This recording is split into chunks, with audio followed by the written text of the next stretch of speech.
Bura Paralel TV-dir. Bilirsiniz 90-cı illərin küçə mafiyası ilə indiki bəzi qalstuklu məmurların fərqi nədir? Heç nə. Sadəcə əvvəllər reketlər əllərində beyzbol taxtası ilə gəzirdilər. İndiki reketlər isə qoltuğunda qovluqla. Bu ölkədə kiçik biznes qurmaq cinayət işləmək kimi bir şey olub. Baxın o məhəllə arasındakı kiçik dükan sahiblərinə, o balaca marketləri işlədənlərə. Adam səhər saat 5-də durur, gedir sədərəyə, meyvəliyə. Qışın şaxtasında, yayın istisində qəpik-qəpik pul yığır ki, evinə halal çörək aparsın.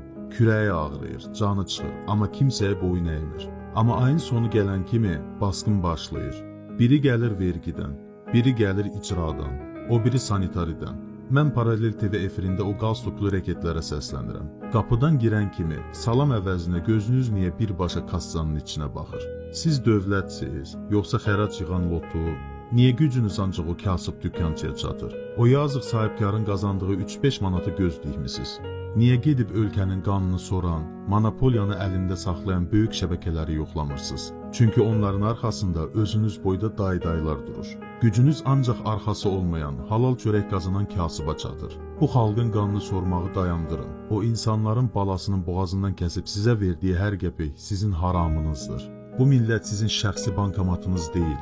Siz Paralel TV izlədiniz. Həqiqət buradadır.